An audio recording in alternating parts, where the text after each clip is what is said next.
Wala nang intro-intro siya si Rafi Tolpo. Galit sa masama, akala ko totoo.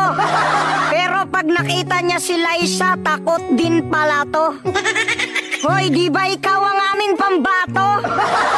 Huwag kang matakot, gamitin mo ang bunganga mo na walang sinasanto.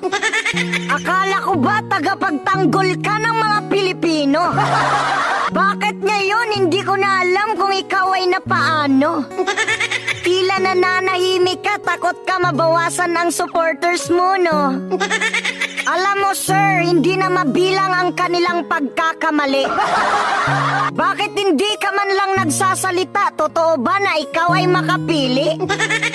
Sir Rafi, noon busis ka ng mga inaapi. Ngayon bigla ka na lang naging pipe. Huwag mong isipin kung ang makakalaban mo ay higante. Sapat na sa mga tao na malaman nila na ikaw ay tunay na kakampi. Kaysa umasa sila sa mga tulog na parang sa umaga di pa nakahigop ng kape. Kumilos ka na, mahal namin sa Senado. Maghihintay na lang ba tayo ng sweldo? Yung batas binaboy na at tinarantado. Kaya siguro naman you know what to do. Yung mga hindi pulis, bawal magsuot ng uniforme, nasa seksyon yan nakasaad.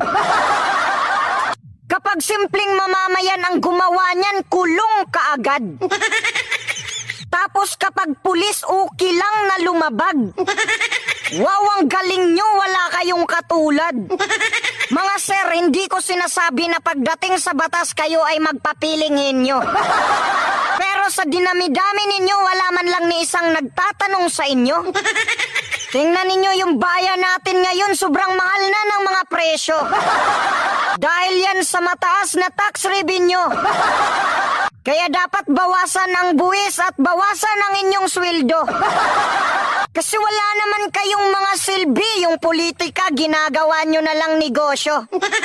Wala na ang tunay na pagsiservisyo. Wala na nga kayong ginagawa, nag-away-away pa kayo. Yung iba pinagtutulungan ang budget ng pangalawang pangulo. Hindi ko alam kung mabait o may saltik sa ulo.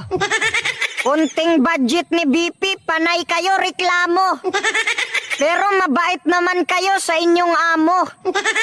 Ayaw bigyan ng budget si BP, tapos kapag walang proyekto, sasabihin ninyo, ay, walang kwentang tao. Milyon lang ang budget ni BP, pero tumutulong sa national security, pero sekreto. Kayo, bilyon ang budget nyo, ano ang nagawa nyo? Tapos may mga vlogger pa, kung makapagsalita kay BP, parang mga walang mudo.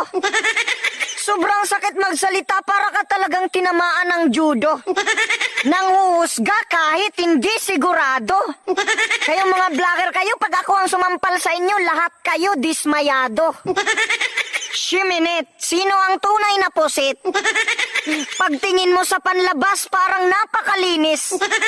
Pero tingnan mo ang loob, may tinatagong sos. Makasabi ka na lang talaga ng shiminit. Shiminit like shiminit.